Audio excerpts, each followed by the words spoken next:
Maharashtra today 24 news, सत्य परिस्थितीचा सविस्तर आढावा। मुला मुलींच्या क्षमता आणि आवड ओळखून मुलांना उच्च शिक्षण द्या, श्रीनिवास हजारे सर। मंठा तालुक्यातील वाई या ठिकाणी 10वी आणि 12वीच्या विद्यार्थ्यांना भविष्यातील संधी आणि करिअर मार्गदर्शन करण्यासाठी आयोजित कार्यक्रमात विद्यार्थ्यांना व पालकांना मार्गदर्शन करत असताना सायन्स अकॅडमी जालना तसेच स्वामी विवेकानंद स्पर्धा परीक्षा प्रबोधिनी मुलींची निवासी अकॅडमी वाटूरचे संचालक श्रीनिवास हजारे सर बोलत होते।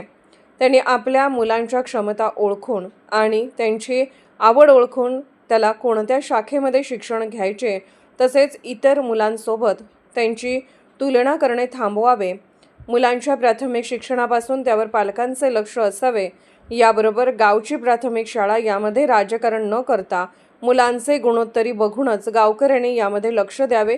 10वी 12वी नंतर कोणत्या क्षेत्रामध्ये मुलांनी आपली प्रगती करावी, यासाठी आपले कोणते विषय चांगले असावे यावरती ते बोलल्यानंतर काही विद्यार्थी व मुलींनी भरपूर प्रश्नांवर चर्चा केली। हा कार्यक्रम धनंजय उबाळे सर यांनी आयोजित केलेला होता। त्याचबरोबर गावातील सरपंच श्रीमती पार्वतीबाई ठाकरे, उपसरपंच, ग्रामपंचायत सदस्य हे देखील या कार्यक्रमास उपस्थित होते। त्याचबरोबर शिवाजी जंजिरे, गणेशराव उबाळे, बाळासाहेब उबाळे, परमेश्वर उबाळे, गजानन उबाळे, उज्ज्वला ज्ञानेश्वर अरसूळ, योगेश उबाळे, भगवान उबाळे, पत्रकार ज्ञानेश्वर अरसूळ, योगेश उबाळे, भगवान उबाळे, पत्रकार रामेश्वर उबाळे, नामदेव मडपे, संतोष भूतेकर, राजेभाऊ घाडगे, राजेभाऊ कावळे असे प्रतिष्ठित नागरिक व विद्यार्थी मोठ्या संख्येने उपस्थित होते। महाराष्ट्र टुडे मराठीसाठी प्रतिनिधी रामेश्वर उबाळे, मंठा, जालना।